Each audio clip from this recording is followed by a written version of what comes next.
అందరికీ నమస్కారం. ఈరోజు నామినేషన్ల ప్రక్రియ ఆల్మోస్ట్ పూర్తయింది. స్క్రూటినీ కూడా కంప్లీట్ అయింది. మీరందరూ గమనించే ఉంటారు, జగన్మోహన్ రెడ్డి గారు ఒక మేనిఫెస్టోని గతంలో రిలీజ్ చేసి ఏదైతే చేయగలమో అదే చెప్పారు, చెప్పిందే చేసి చూపించారు. అదేవిధంగా తనను నమ్ముకున్న వాళ్ళకి, ప్రజలకు అందుబాటులో ఉండే నాయకులందరికీ కూడా టికెట్లు ఇచ్చి ఒక మంచి నాయకులని, ప్రజలకు అవసరమైనటువంటి నాయకులని, గడప గడపకి తిరగగలిగేటువంటి వాళ్ళని, 5 సంవత్సరాల పాటు ఓర్పుగా ప్రజలతో ఉండే వాళ్ళకి టికెట్లు ఇచ్చి ఈరోజు నామినేషన్ల ప్రక్రియ అంతా కూడా పూర్తి చేయడం జరిగింది. అదే మీరు తెలుగుదేశం పార్టీలో కనుక తీసుకుంటే, చంద్రబాబు నాయుడు గారు మన నెల్లూరు పార్లమెంట్ కాన్స్టిట్యున్సీ పరిధిలో తీసుకుంటే 7 అసెంబ్లీ కాన్స్టిట్యున్సీ, ఒక పార్లమెంట్ కాన్స్టిట్యున్సీ ఉంటే కనీసం ఒక్క దగ్గరైనా కూడా ఆయన పార్టీ కోసం 5 సంవత్సరాల పాటు కష్టపడిన వ్యక్తికి, ఏ వ్యక్తికి కూడా టికెట్లు ఇవ్వలేదు. లాస్ట్లో ఎవరైతే డబ్బులు సంచులు తెచ్చుకున్నారో వాళ్ళకు మాత్రమే టికెట్లు ఇవ్వడం మనం చూసాం. వారందరూ కూడా రేపు పొద్దున 5 సంవత్సరాల పాటు ప్రజలకు అందుబాటులో ఉంటారని, ప్రజలకు సేవ చేస్తారని ఎవరు కూడా నమ్మట్లేదు.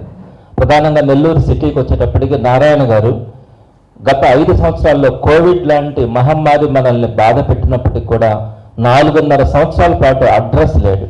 అతను కంటెస్ట్ చేసి సుమారుగా అన్నింటితో పాటుగా 2,000 ఓట్లు తక్కువతో తెచ్చుకొని తన కోసం కష్టపడినటువంటి నాయకులను, కార్యకర్తలను ఏ ఒక్కరినే పట్టించుకోకుండా 4.5 సంవత్సరాల పాటు కనిపించకుండా చివరి 6 నెలల్లో ఇప్పుడు నేను కూడా పోటీలో ఉన్నాను, నేను దగ్గర డబ్బులు ఉన్నాయి, నేను ఖర్చు పెట్టగలనని తెలుగుదేశంలో ఉన్నటువంటి వారిని కూడా లెక్క చేయకుండా కేవలం ఒక ఎంప్లాయీస్ మీద డిపెండ్ అయ్యి ఈరోజు ఎన్నికల ముందుకు వచ్చినారంటే తెలుగుదేశం పార్టీ వారు కేవలం డబ్బులుంటే చాలు ఎన్నికల్లో గెలవచ్చు అనే అహంకారం వాళ్ళలో కనపడుతుంది. జగన్మోహన్ రెడ్డి గారు అదేవిధంగా ఒక నారాయణ గారు లాంటి 1000 కోట్ల అధిపతి మీద ఒక సామాన్యుడికి టికెట్ ఇచ్చినారంటే మీరు అందరూ అర్థం చేసుకోవచ్చు జగన్మోహన్ రెడ్డి గారు పేదల పాలిట ఎంత కమిట్మెంట్ ఉంది, ఎంత సేవ చేయాలనే లక్ష్యం ఉంది అన్నది మీ అందరికీ కూడా తెలుస్తూ ఉంది. సో అలాంటి వ్యక్తుల్ని ఈరోజు ప్రజలందరూ కూడా ఆదరిస్తూ ఉన్నారు. ఈరోజు ఒక సామాన్యుడు, పేదవాడు ఖలీల్ అహ్మద్, అతను గెలుస్తాడని అనుకున్న వాళ్ళందరికీ కూడా ఈరోజు నెల్లూరు నగరంలో ఖలీల్ అహ్మద్ గారికి కానీ, అలానే విజయసాయిరెడ్డి గారికి కానీ, వారికి వస్తున్నటువంటి సపోర్ట్ కానీ, వస్తున్నటువంటి స్పందన కానీ చూసి అందరూ కూడా, రాష్ట్రం అంతా కూడా ఆశ్చర్యపోతుంది. ఈరోజు నెల్లూరు నగరంలో ఒక మంచి మెజారిటీతో ఖలీల్ అహ్మద్ ఎంపీ కాన్స్టిట్యున్సీలో విజయసాయిరెడ్డి గారు గెలవబోతున్నారని అందరికీ కూడా అర్థమైంది. ఇది చాలా శుభ పరిణామం. అలా కాకుండా ఈ పార్ట్ టైం వ్యాపారస్తులు కనుక గెలిస్తే ప్రజలకు ఎలా ఉంటుందన్నది అందరూ అర్థం చేసుకున్నారు. కాబట్టి ఈరోజు అందరిలో కూడా ఈ మార్పు వచ్చింది. ఇకపోతే రెండవ పాయింట్కి వచ్చేటప్పటికి ఈరోజు జగన్మోహన్ రెడ్డి గారు మేనిఫెస్టో విడుదల చేస్తున్నారు. చాలా అద్భుతంగా ఏదైతే తను చేయగలను అనుకుంటాడో దాన్నే చెప్పారు, గతంలో చేశారు, ఇప్పుడు కూడా చేస్తానని చెప్పి ముందుకు వచ్చారు.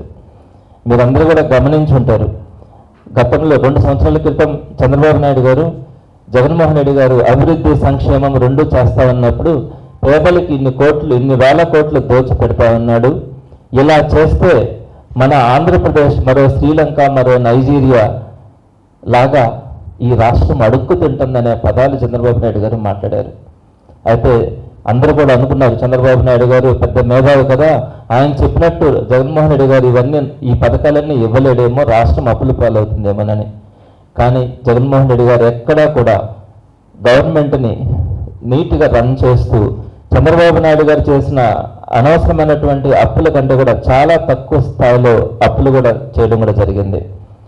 అలానే 5 సంవత్సరాల్లో తను ఏదైతే చెప్పినాడో పేద ప్రజలకు అండగా నిలబడి ఆ ప్రోగ్రామ్స్ అన్నింటినీ కూడా కంప్లీట్ చేయడం, దాంతో పాటుగా ఉపాధి అవకాశాలు కానీ, ఉద్యోగాలు కానీ, ఇవన్నింటినీ కూడా ఊహించినంత స్థాయిలో కూడా అతను ఇవ్వడం జరిగింది. చంద్రబాబు నాయుడు గారు కానీ ఈ మధ్య కొంతమంది నాయకులు మాట్లాడుతూ ఉన్నారు, జగన్మోహన్ రెడ్డి గారి ప్రభుత్వంలో ఉద్యోగాలు లేవని. కొంచెమైనా మాట్లాడే వాళ్ళకి జ్ఞానం ఉండాలి అని నేను వాళ్ళకి సవినయంగా తెలియజేస్తా ఉన్నాను. చంద్రబాబు నాయుడు గారు కేవలం 34,108 ఉద్యోగాలు, ప్రభుత్వ ఉద్యోగాలు ఇస్తే, అదే జగన్మోహన్ రెడ్డి గారు 4,40,000 ఉద్యోగాలు ఇచ్చినారు. ఈ దేశంలో ఏ రాష్ట్రంలో ఏ ముఖ్యమంత్రి కూడా 5 ఏళ్ల పాలనలో 4 లక్షల చిల్లర ఉద్యోగాలు ఇవ్వలేదు. అందులో రెగ్యులర్ ఉద్యోగాలే 2,22,000 ఉద్యోగాలు ఉన్నాయి, మిగతా వాలంటీర్స్ ఉన్నాయి.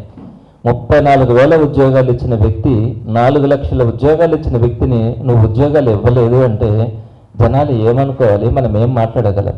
అలానే పారిశ్రామిక రంగంలో కానీ అభివృద్ధిలో కానీ ప్రతి దగ్గర కూడా జగన్మోహన్ రెడ్డి గారు చేసిన దాంట్లో కనీసం 10% కూడా చేయనటువంటి చంద్రబాబు నాయుడు గారు జగన్మోహన్ రెడ్డి గారిని విమర్శిస్తారు. ఈరోజు ఈ 50,000 సుమారుగా జగన్మోహన్ రెడ్డి గారు సంక్షేమం మీద 70,000 కోట్లు ఖర్చు పెడతా ఉంటే, అలా ఖర్చు పెడితే మన రాష్ట్రం శ్రీలంక అవుతుందని చెప్పిన వ్యక్తి ఎన్నికలు వచ్చే నాటికి జగన్మోహన్ రెడ్డి గారికి వస్తున్న ఆదరణను చూసి జగన్మోహన్ రెడ్డి గారు 70,000 కోట్లే ఖర్చు పెడుతున్నారు, నేను 1,20,000 కోట్లు పెట్టి సంక్షేమ పథకాలు ఇస్తానని చెప్పి చంద్రబాబు నాయుడు గారు ఈ మధ్య చెప్తా ఉన్నారు. ఎవరైనా నమ్ముతారా? నీ నోటుకుండానే నువ్వు కనీసం ఈ పథకాలు చేయలేవు అని చెప్పి మాట్లాడిన వ్యక్తివి నేను అంతకంటే ఎక్కువగా ఇస్తానంటే నమ్మే పరిస్థితి ఏ ఒక్కరికి కూడా కనిపించలేదు. ఈ క్రమంలోనే జగన్మోహన్ రెడ్డి గారు మళ్ళా ఈరోజు మేనిఫెస్టోని విడుదల చేస్తున్నారు. నేను గతంలో ఏవైతే పథకాలు సంక్షేమం కానీ అభివృద్ధి కానీ ప్రతి ఒక్కటి కూడా అన్నింటినీ కంటిన్యూ చేస్తాను. ఆ చేయడంతో పాటు క్రమం తప్పకుండా ప్రధానంగా అమ్మఒడి అనేది ఈరోజు ప్రతి పేద తల్లికి కూడా తన బిడ్డను చదివించుకోవాలన్న ఆకాంక్ష పెరిగింది. సో అక్కడ 15,000 రూపాయలు ఇస్తుంటే 17,000కి పెంచుతాను అని చెప్పారు. అలానే పెన్షన్, ఈరోజు వృద్ధులందరూ కూడా 3,000 రూపాయల పెన్షన్ తీసుకొని గౌరవంగా బతుకుతున్నారు. ఈరోజు ఎక్కడ కూడా రోడ్ల పక్కన అడుక్కొని తినే వాళ్ళు కూడా చాలా మంది ఉండేవాళ్ళు గతంలో. ఈరోజు ఆ సంఖ్య కూడా తగ్గుతూ ఉంది. పెన్షన్ సక్రమంగా 3,000 రూపాయలు 1వ తేదీన వస్తుంది కాబట్టి ఈరోజు సగర్వంగా బతకగలుగుతున్నారు.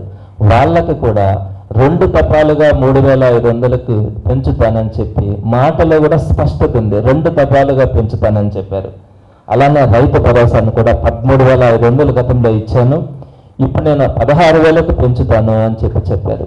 మిగిలినవన్నీ కూడా ఏదైతే కాపు నేస్తం కానీ, ఈబీసీ నేస్తం కానీ, వైఎస్ఆర్ చేయూత కానీ, వైఎస్ఆర్ ఆసరా కానీ, వీటన్నింటినీ కూడా ఎన్నిసార్లు 4 దఫాలుగా ఇస్తాను, 5 దఫాలుగా ఇస్తాను, ఎప్పుడు ఇస్తాను అన్నది కూడా స్పష్టంగా చెప్పిన జగన్మోహన్ రెడ్డి గారిని ఈరోజు ప్రజలందరూ కూడా ఎందుకు ఆదరిస్తున్నారు, ఎందుకు అంత ప్రేమను చూపిస్తున్నారు అన్నది అర్థమవుతా ఉంది.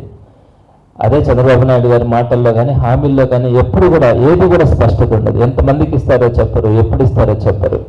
కాబట్టి మేనిఫెస్టో గతంలో జగన్మోహన్ రెడ్డి గారు చేసినటువంటి కార్యక్రమాలకి కొనసాగింపుగా అమ్మఒడి విషయం కానీ, పెన్షన్ కానీ, రైతు భరోసాను కానీ పెంచుకుంటూ మిగిలిన కార్యక్రమాలన్నింటినీ కూడా నేను కంటిన్యూ చేస్తానని చెప్పిన మాటలు, వాటిల్లో స్పష్టత ఈరోజు ప్రజలందరూ కూడా విశ్వసిస్తూ ఉన్నారు.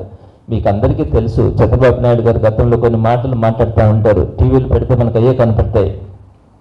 కంప్యూటర్ను నేనే కనుక్కున్నానని, హైదరాబాద్ నేనే నిర్మించానని, సెల్ ఫోన్కి ఇండియాకి తెప్పించింది కూడా నేనేనని, పివి సింధు పథకం గెలవడానికి నేనే కారణం, అలానే ఇండియాలో అసలు జరగని ఒలింపిక్స్ని నేను అమరావతిలో జరిపిస్తానని చెప్పడం, ఇండియాలో లేని బుల్లెట్ రైలుని నేను అమరావతిలో తిప్పుతానని చెప్పడం, ప్రతి జిల్లాకి సీ పోర్టుని నిర్మిస్తానని చెప్పడం, కానీ 108 కూడా సరిగ్గా నడపలేకపోతే ఆయన ఎయిర్ అంబులెన్స్లు తెస్తానని చెప్పడం, సూర్యుడిని కంట్రోల్ చేసి కరువునే భయపడతానని చెప్పడం, కానీ సముద్రాన్ని కంట్రోల్ చేస్తానని చెప్పడం, కరోనా నేనుంటే వచ్చేదా అని చెప్పడం, ఇలాంటి పిచ్చి మాటలు ప్రగల్భాలకు పలిగినటువంటి చంద్రబాబు నాయుడు ఇచ్చే హామీలు కానీ ఏ ఒక్కరు కూడా నమ్మే పరిస్థితి లేదు.